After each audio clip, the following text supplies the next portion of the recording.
और अब खबरों की तफसील। झारखंड में पेश आए हुजूमी तशद्दुद पर मुल्क भर में एहतजाज का सिलसिला जारी है। समाजवादी पार्टी लीडर अबू आसिम आजमी ने इस तरह के वाकयात की सख्त अल्फाज में मजम्मत की है। अबू आसिम आजमी ने कहा कि इस मुल्क में बरसों तक मुसलमानों की हुकूमत रही, लेकिन हिंदू मुस्लिम साथ मिलकर रहते थे। लेकिन मौजूदा हुकूमत अंग्रेजों की तर्ज पर हुकूमत करना चाहती है।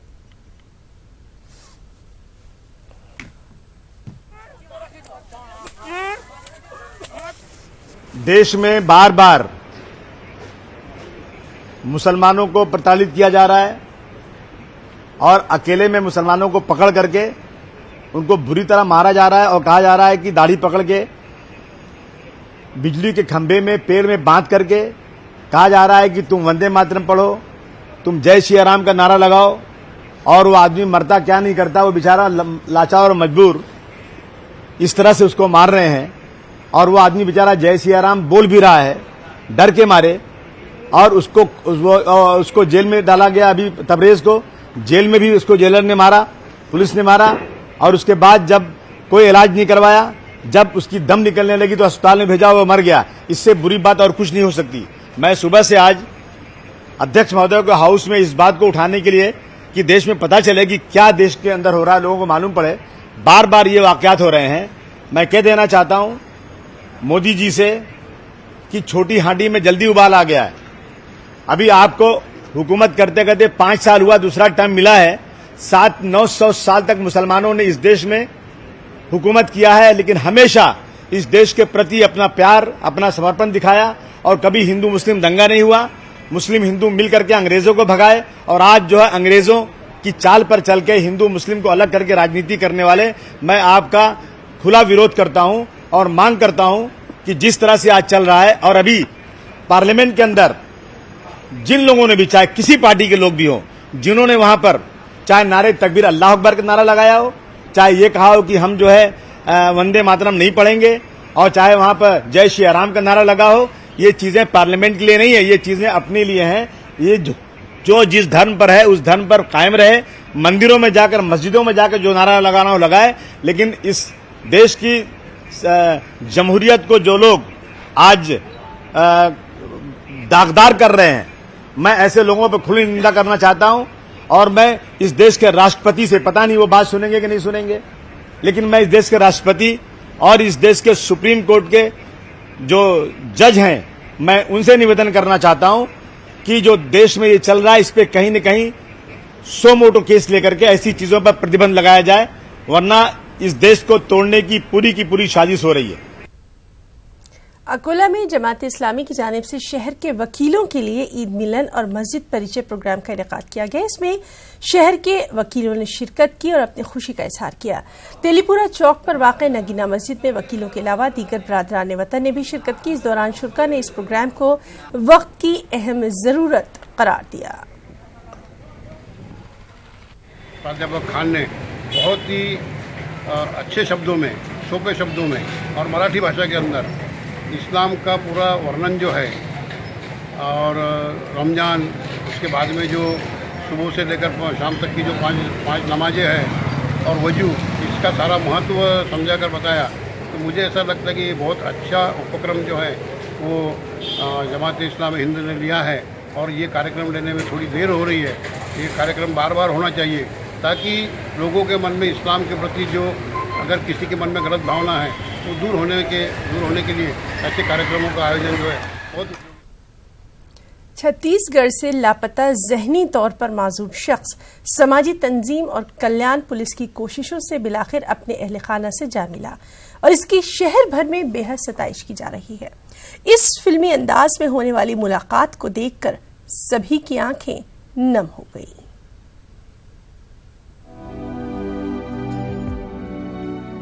छत्तीसगढ़ के रहने वाले ज़हनी तौर पर माजूर सलीम शेख अपने वालिदैन और छोटे भाई के साथ बिलासपुर में रहते थे। अक्टूबर 1994 को सलीम शेख घर से किसी काम से बाहर गए, लेकिन लौट कर नहीं आए। अहले खाना ने बहुत तलाश किया मगर कोई सुराग नहीं मिला। फिर धीरे धीरे सभी इस बात को भूल गए। घर वालों ने सारी उम्मीदें छोड़ दी थी कि इसी दौरान इनके मोबाइल पर गुज़िश्ता रोज इनके भाई की तस्वीर ने मायूसी को उम्मीद में बदल दिया। ये जो अभी जो मनोरुग्ण मुझे मिल गए, उनकी फैमिली बिलासपुर छत्तीसगढ़ यहाँ की है, इनकी फैमिली उनको लेने के लिए उनके भाई आज यहाँ पे आ गए। ये जब मेरे को मिले तब उनका कंडीशन बहुत ख़राब था, मतलब कपड़ा ख़राब था और इनके पैर को पट्टी बांधी थी, इनका पैर दर्द की वजह से उनको खड़ा रहने को नहीं आ रहा था। वो देखकर उनको उठाकर लेके जाकर उसके ऊपर इलाज कर कर हम आज आपके सामने उनको दे रहे उसके घर वालों के हाथ। ये नेक काम कल्याण की समाजी तंजीम आधार सामाजिक संस्था के सदर व्यानक अभाले ने अंजाम दिया, जिन्होंने गुमशुदा सलीम को कल्याण के बेल बाजार चौक पर एक अधमरी हालत में सड़क के किनारे पड़ा देख अपने रजाकारों की मदद से इन्हें पुलिस स्टेशन ले गए और इनका इलाज कराया, नहला धुलाकर इनके घर वालों की तलाश की। आधार सामाजिक संस्था है, उसके एडवोकेट है विनायक जी अभाड़े साहब, उसने और सचिन शिर्के, ये दोनों ने जो मिसिंग पर्सन था 25 साल से, वो जो मनोरुग्ण हुआ था, उनको ढूंढ लिया और उनको जो भी मदद चाहिए थी पुलिस की तरफ से, कानूनी मदद और जो भी फील्ड की मदद, वो हमने कर दी उसको। और उसके रिलेटिव्स है बिलासपुर के रहने वाले, उनको ढूंढ के उनके ताबे में आज उनको हैंड ओवर कर रहे हैं। कैमरे के सामने इनके भाई ने इंतहाई जज्बाती अंदाज में बस इतना कहा कि अब तक सिर्फ फिल्मों में ही देखा कि बचपन के बिछड़े जवानी में मिलते हैं, लेकिन आज हकीकत में ऐसा होते देखा है। इस तरह एक गैर मुस्लिम शख्स और उसके साथियों ने 25 वर्षों से बिछड़े दो सगे मुस्लिम भाइयों को आपस में मिलाकर न सिर्फ इंसानियत का पैगाम दिया, बल्कि मुल्क के भाईचारगी को मजीद मुस्तहकम बनाने का काम अंजाम दिया है। न्यूज़ 18 उर्दू के लिए कल्याण से अजमानुल हक की रिपोर्ट। किसानों को होने वाले नुकसानात से बचाने के लिए फसलों का बीमा करवाया जाता है। बीमा कंपनियों को हुकूमत की जानिब से खतीर रकम भी दी जाती है, जबकि बीमे के प्रीमियर के तौर पर किसान भी बीमा कंपनियों को करोड़ों रुपए अदा करते हैं। लेकिन बीमा कंपनियां किसानों को फायदा पहुंचाने के बजाय अपने फायदे के लिए ज्यादा काम कर रही हैं। इस तरह का इल्जाम कांग्रेस पार्टी की जानिब से लगाया जा रहा है। नाही, नांदेड जिल्ह्यामध्ये शेतकऱ्यांना पीक विमा जे आहे ते अतिशय नगण्य स्वरूपात मिळालेला आहे। हा प्रॉब्लेम गेल्या अनेक वर्षांपासूनचा आहे, परंतु या वर्षी आपल्या नांदेड जिल्ह्यामध्ये सगळ्यात जास्ती पेरा हा सोयाबीन आणि कापसाचा आहे आणि ह्या दोन पिकांनाच सोयाबीनला तर 16 तालुक्यामध्ये एकही तालुक्यात पीक विमा मिळाला नाही आणि कापसाला सुद्धा फक्त 3 तालुक्यातील 3 मंडळामध्ये मिळाला। नांदेड़ बल्दिया उज़्मा के नायब मेयर के ओहदे के लिए कॉरपोरेटर सतीश देशमुख को मुंतखब किया गया। नांदेड़ बल्दिया उज़्मा के नायब मेयर के ओहदे से विनय गिरडे पाटिल के इस्तीफा देने के बाद नए डिप्टी मेयर के इंतखाब का अमल शुरू हुआ। कांग्रेस की जानिब से सतीश देशमुख के अलावा किसी ने भी उम्मीदवारी का फॉर्म हासिल नहीं किया। बल्दिया उज़्मा में अपोजिशन पार्टियां बीजेपी और शिवसेना की जानिब से भी कोई उम्मीदवार खड़ा नहीं किया गया, जिसकी वजह से कांग्रेस उम्मीदवार सतीश देशमुख का बिला मुकाबला इंतखाब अमल में आया। या आमच्या सर्व नेत्यांनी मला उपमहापौर पदाची संधी देऊन जनतेची सेवा करण्याची जी संधी दिलेली आहे त्याबद्दल मी त्यांचे जाहीर आभार मानतो। आता येणाऱ्या काळामध्ये मुख्यतः आपल्याला जे आता नांदेडला पाणी टंचाईचा सामना करावा लागत आहे, यासाठी आम्ही म्हणजे भिवंडी पुलिस ने चोरी डकैती नकबजनी के दौरान लूटे गए माल को मुलजिमीन के कब्जे से बरामद कर उनके मालिकान को लौटाया। इस तरह मोटरसाइकिल, मोबाइल, जेवरात समेत तकरीबन 22 लाख का माल पुलिस ने उनके असल मालिकान को लौटाया। पुलिस का मानना है कि इस तरह करने पर शहरियों का उन पर एतमाद बढ़ जाएगा। कुछ लोगों का कीमती सामान चोरी हुआ था, कुछ लोगों का सामान गुम हो गया था, जैसे मोबाइल वगैरह गिर के भी गुम हो गए थे। तो पिछले कुछ महीनों में हमने उन सभी गुनाहों में जो चोर हैं उनको पकड़ के उनसे मुद्देमाल जब्त करके कोर्ट के आदेश से आज जो मूल फिर्यादी है उसको वो मुद्देमाल वापस किया है। आज यहाँ पर हमने करीब 60 लोगों को करीब 22 लाख रुपए का मुद्देमाल वापस किया है, जिसमें मोटरसाइकिल्स हैं 23, 6 फोर व्हीलर्स हैं, मोबाइल्स हैं, कुछ गहने हैं, कुछ रोक रकम भी है। ऐसा टोटल मिला के 22 लाख का मुद्देमाल आज हमने लोगों को वापस किया है। हमको ऐसा लगता है कि इस तरह के कार्यक्रम लेने से लोगों में थोड़ी जागृति होगी कि पुलिस जो है चोरी किया हुआ माल वापस भी दिलवा सकती है। चोरी किया हुआ माल में चोर को पकड़कर मुद्देमाल वापस देने का जो काम है वो भी पुलिस नियमित रूप से करती है। इसलिए जैसे आपने बताया जनवरी में भी हमने एक कार्यक्रम रखा था, आज फिर हमने ये कार्यक्रम रखा है और हमको उम्मीद है कि हम इसी तरह से जो चोरी गया हुआ माल है वो वापस जब्त करके लोगों को देते रहेंगे और इस तरह के औरंगाबाद में बरसात का मौसम शुरू होते ही म्युनिसिपल कॉर्पोरेशन हुक्काम की कारकर्दगी की कलई खुलकर रह गई। शहर के नालों की मुनासिब सफाई न होने की वजह से बारिश का पानी मकीनों के मकानों में दाखिल हो गया और लोगों को जाग कर रात गुजारनी पड़ी। कुछ रास्ते पूरी तरह से नालों का मंजर पेश कर रहे हैं। मुस्लिम अक्सरियती इलाकों में कई बस्तियों में बारिश का पानी घरों में दाखिल होने की शिकायतें मिली हैं। म्युनिसिपल कॉर्पोरेशन की जानिब से कबल अज वक्त इक़दामात न उठाए जाने से शहरियान को काफी दिक्कतें पेश आ रही हैं। मकामी लोग इसे कॉर्पोरेशन की नाकामी और जानिबदारी से ताबीर कर रहे हैं। नाले की साफ सफाई कॉर्पोरेशन वाले करते हैं, लेकिन पानी बरसात शुरू होने के 1 या 2 रोज पहले, इनको 1 महीना पहले कॉर्पोरेशन वालों को क्या होता है साफ सफाई करने के लिए, ये चाहे प्राइवेट टेंडर से करवाए या कॉर्पोरेशन खुद करे। तो इसका क्या मसला है कि ये 1 या 2 दिन पहले सफाई करते और जिस दिन बरसात आई तो पूरा घरों में पानी घुस जाता। 1 महीना पहले नाला साफ होने वाला था, वो नहीं हुआ। दीवार टूटी हुई है, दीवार टूटने से पानी पूरा मेरे घर में आ गया, दुकान में आ गया, दरगाह में रास्ता जाने को नहीं, पूरी घानी घान आ गई। घर में भी सब घानी घान है, साफ करने वाले आए नहीं। कचरा जमा होने की वजह से हमारे घरों के अंदर पानी घुस गया है और आने जाने वाले को तकलीफ हो रही है और इतना घुसा है कि बच्चों को ऊपर लेके भागना पड़ा और बच्चे जो है तो परेशान थे और गाड़ा घोड़े सब फंस गए थे। और हमारे को बहुत दिक्कत हो रही है, पूरा चिक्कड़ हमारी दुकान में यहाँ तक आ गया था, कमर तक, और हमारे को बहुत परेशानी हो रही है। तो इससे हमारे को बहुत दिक्कतें हो रही है। हमारे ग्राहक को गाड़ी लगाने को जगह नहीं है और हमारा कल रात से काम बंद है, हमारी बहुत नुकसान हो गया है। कुछ दिनों कबल झारखंड में तबरेज अंसारी नामी नौजवान को भीड़ ने मार मार कर कत्ल कर दिया और इसके खिलाफ मुल्क भर के मुसलमानों में खौफ का माहौल है, नाराजगी भी है। इसी सिलसिले में अमरावती जिले के तारीखी शहर अचलपुर में MIM की जानिब से SDM को एक मेमोरेंडम पेश किया गया। मेमोरेंडम में MIM ने वाजे किया कि मॉब लिंचिंग के जरिए मुल्क के खास मजहब के लोगों को निशाना बनाया जा रहा है। MIM ने मॉब लिंचिंग के खिलाफ सख्त कानून बनाने का मुतालबा किया। साथ ही हालिया दिनों झारखंड में तबरेज अंसारी के बेरहमाना कत्ल की मजम्मत करते हुए कसूरवारों पर सख्त से सख्त कार्रवाई का भी मुतालबा किया।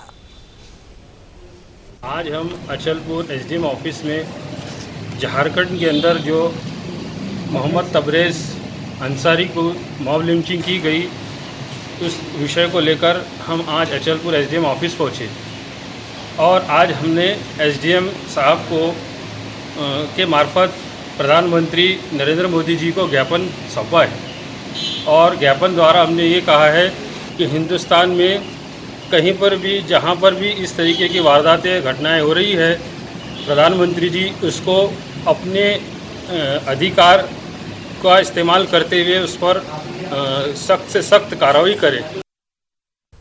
मुंबई के कांदिवली में पुलिस ने चोरी की वारदात का पर्दाफाश किया। कांदिवली में एक प्राइवेट कंपनी में काम करने वाला राजेश कुमार अपने ही मालिक के 24 लाख लेकर फरार हो गया था। राजेश ने अपने एक साथी के साथ इस कार्रवाई को अंजाम दिया। राजेश यूपी का रहने वाला है। पुलिस ने उसे गिरफ्तार कर लिया जबकि दूसरा साथी अभी फरार है। पुलिस ने चोरी की आधी रकम बरामद कर ली।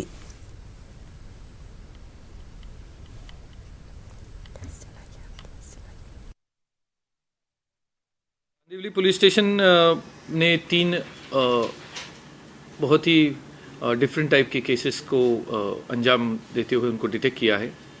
पहले केस में एक ओनर एम्प्लॉई अपने एम्प्लॉयर के पास उसने विश्वास से कुछ 24 लाख रुपीज़ इन्होंने दिए थे और ये पैसे लेने के बाद जिस आदमी को देने के लिए कहे थे वो न देते हुए वो 24 लाख रुपए लेके वहाँ से फरार हो गए और काफ़ी तफ्तीश के बाद पुलिस ने इनको पकड़ा है। इनके पास से 17 लाख रुपीज़ कैश बरामद हुई है। दिनेश कुमार जयसवार इस अक्यूज्ड का नाम है। मुंबई में वाक़ई BMC की बिल्डिंग में एक शख्स ने खुदकुशी की कोशिश की। सुदामा शिंदे नामी शख्स ने BMC कमिश्नर के सामने खुदकुशी की कोशिश की। सुदामा शिंदे NCP कारकुन बताया जाता है। आज़ाद मैदान पुलिस ने शिंदे को हिरासत में लेकर पूछताछ की। और खास बात कर्नाटक की सबसे अहम खबर, बेंगलुरु में NIA की कार्रवाई। हबीबुर रहमान नामी मुश्तबा दहशतगर्द को गिरफ्तार किया गया है। JMB का मुश्तबा कारकुन बताया जा रहा है हबीबुर रहमान। डड्डा बिल्लापुरा की एक मस्जिद से हबीबुर रहमान को गिरफ्तार किया गया है। बुधवार धमाके का मुलजिम है हबीबुर रहमान। NIA कोर्ट में हबीबुर रहमान को पेश किया गया है। NIA की तहवील में हैं हबीबुर रहमान। तो बेंगलुरु में एनआईए की कार्रवाई हुई है जिसमें हबीबुर रहमान नामी मुश्तबा दहशतगर्द को गिरफ्तार किया गया है। जेएमबी का मुश्तबा कारकुन बताया गया है हबीबुर रहमान। दड्डा बिल्लापुरा की एक मस्जिद से इसे गिरफ्तार किया गया। बडवान धमाके का मुलजिम बताया गया है हबीबुर रहमान। एनआईए ने अपनी तहवील में ले लिया है। एनआईए कोर्ट में इसे पेश किया गया।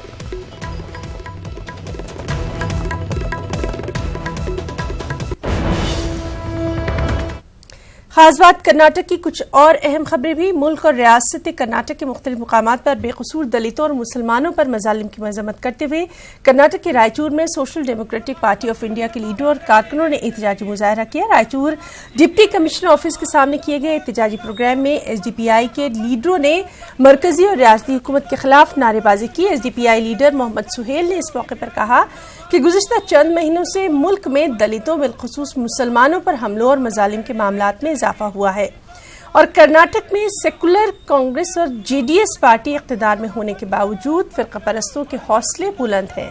मोहम्मद सुहेल ने रियासत में आला हुक्काम पर मुश्तमिल कमेटी तश्कील देकर हमलों और मजालिम की तहक़ीक़ात करवाने और कसूरवारों को सख्त से सख्त सजा देने की मांग की। आज social democratic party of India Raichur की जानिब से एक प्रोटेस्ट किया गया है। ये जो दलित और मुसलमानों पे पिछले 4 महीनों से लगातार कर्नाटक के अंदर जो जुल्म हो रहा है दलित और ख़ास करके दलित कम्युनिटी और मुस्लिम कम्युनिटी के ऊपर, तो उसके ख़िलाफ़ हम प्रोटेस्ट किए हैं। लगातार 10 से ज़्यादा ऐसे केसेस हैं जहाँ पे दलितों और मुसलमानों को जो है टारगेट करके मारा गया है या फिर उनको लिंच किया गया है या फिर ख़त्म कर दिया गया है या पुलिस कस्टडी में जो है उनको मार दिया गया है। तो इसी तरीके से जो है एक गुंडलुपेट में जो है चामराजनगर की गुंडलुपेट में भी दलित लोगों को जो है नंगा करके उनको मेरवणगी निकाल कर उनको है जो है मारा गया था। और शिरसी के अंदर अप्रैल के महीने में असलम नाम के एक लड़के को ख़त्म कर दिया गया था और बाद में बोला गया कि एक पॉलिटिकल मर्डर है बोल के, लेकिन वहाँ पे आज तक एक जो बीजेपी के लोग जिसमें इन्वॉल्व थे उनको आज तक भी अरेस्ट नहीं किया गया है। बेंगलुरु के जेपी नगर में माउंट अरफात एजुकेशन सोसाइटी ने गरीब और ड्रॉप आउट बच्चों में स्कॉलरशिप नोटबुक तकसीम की। बिला लिहाज मजहब व मिल्लत तकरीबन 100 तलबा में इमदाद तकसीम की गई। मारूफ समाजी कारकुन जरी शाइस की एडिटर फरीदा रहमतुल्लाह की सरपरस्ती में अरफात एजुकेशन सोसाइटी गुज़िश्ता 30 बरसों से ये खिदमात अंजाम दे रही है। इस सोसाइटी से मदद हासिल करने वाले कई तलबा आला ओहदों पर भी फाइज हुए हैं। फरीदा रहमतुल्लाह ने इस मौके पर कहा कि समाज में बच्चा मजदूरी को रोकना तंजीम का अहम मकसद है। माउंट अरफात एजुकेशन सोसाइटी एक पिछले 30 साल से तालीमी मैदान में अपने खिदमात अंजाम देता आ रहा है। हर साल बच्चों को स्कॉलरशिप दी जाती है। हमारा मकसद यही है कि कोई भी बच्चा ड्रॉप आउट ना हो। हम गली मोहल्लों में भी जाते हैं जहाँ से बच्चे जो ड्रॉप आउट होते हैं, चाहे वो पहली क्लास से किसी भी 10वीं क्लास तक, जो भी बच्चा ड्रॉप आउट है, साइकिल शॉप में काम कर रहा है, मैकेनिक शॉप में काम कर रहा है, उस बच्चे को जाके पूछते हैं आप जबकि चाइल्ड लेबर अबालिश होके है उसको कैंसिल होगा। इसके बावजूद भी हम देखते हैं कि बहुत से बच्चे साइकिल शॉप में काम करते हैं, घरों में काम करते हैं। हम उन ड्रॉप आउट बच्चों को वापस लाते हैं, क्लासेस में जाते हैं, उसमें एक एक बच्चे को 10,000 से लेकर 40। मैसूर के रुकने असेंबली तनवीर सेठ को वजीर बनाया जाए, इस मुतालबे को लेकर मैसूर के कांग्रेस कारकुनों के वफद ने बेंगलुरु में प्रदेश कांग्रेस कमेटी के सदर दिनेश गंडूराव से मुलाकात की। कांग्रेस कारकुनों ने इस मौके पर कहा कि तनवीर सेठ 4 मरतबा एमएलए रह चुके हैं। सिद्धरमैया हुकूमत के दौर में उन्होंने वज़ीर तालीम अक़लीती बहबूद की हैसियत से नुमाया खिदमात भी अंजाम दी हैं। मैसूर में कांग्रेस पार्टी को मजबूत करने के लिए तनवीर सेठ को काबीना में शामिल किया जाए।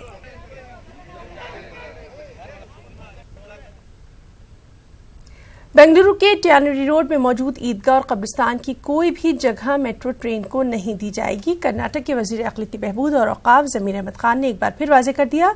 बेंगलुरु में मेट्रो ट्रेन के नुमाइंदों के साथ ज़मीर अहमद खान ने ईदगाह जदीद का दौरा किया। उन्होंने इस मौके पर कहा कि मेट्रो ट्रेन के लिए ज़ेर ज़मीन रास्ता तामीर किया जा रहा है, लिहाजा खुदाई के दौरान ईदगाह में मौजूद शॉपिंग कॉम्प्लेक्स और स्कूल की जगह चंद बरसों के लिए BMRCL इस्तेमाल करेगा। तब तक के लिए दूसरी जगह पर स्कूल और शॉपिंग कॉम्प्लेक्स की नई इमारत तामीर करने का BMRCL ने भरोसा दिलाया है। मेट्रो के एमडी और मेट्रो के तमाम ऑफिसर और वक्फ बोर्ड के ऑफिसर, उसके अंदर कोई 1 इंच भी जगह खबरस्तान की न जा रही है, ना ईदगाह की जा रही है। बहरहाल ये अंडरपास मेट्रो आ रही है। कर्नाटक के किसान कर्जों की मुकम्मल माफी न होने की रियासती हुकूमत से शिकायत कर रहे हैं।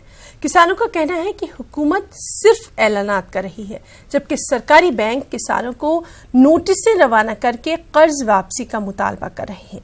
और सिर्फ यही नहीं बल्कि ताज़ा कर्ज देने से भी इनकार कर रहे हैं।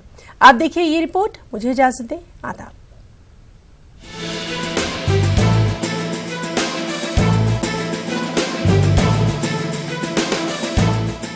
कर्नाटक में मखलूत हुकूमत 1 साल मुकम्मल कर चुकी है, लेकिन किसानों का कर्ज अभी तक मुकम्मल माफ नहीं हुआ। हालांकि कुमारस्वामी ने अपने पहले बजट का बेशतर फंड किसानों के कर्ज माफी के लिए डाइवर्ट कर रखा है। किसानों के कर्ज माफी के लिए कई महकमे जात के फंड्स में भी कमी की गई। इसके बावजूद कुछ ही किसानों का कर्ज माफ हुआ है। सरकारी रिकॉर्ड्स के मुताबिक कमर्शियल बैंकों से किसानों के कर्ज की रकम 8,500 करोड़ है। अब तक हुकूमत ने 7.5 लाख अकाउंट्स में 3,930 करोड़ रुपए जमा कराए हैं।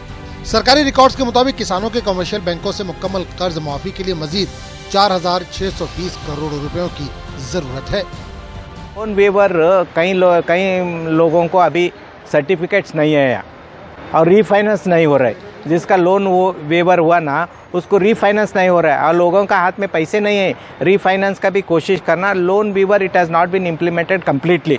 कई लोगों को अभी नहीं चाहिए। नेशनलाइज बैंक क्या बोल रहा है, नहीं जी हमारे पास गवर्नमेंट का अभी पैसे नहीं आया, तुम भरना पड़ता बोल के बोल रहे हैं। इसको क्या है, क्योंकि किसान अनएजुकेटेड है, उस इलिटरेट रहते कई लोग, उसको जानकारी नहीं रहते।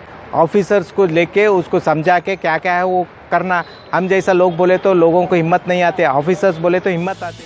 दूसरी जानिब कोऑपरेटिव सेक्टर का लोन रियासती हुकूमत ने तकरीबन माफ कर दिया है।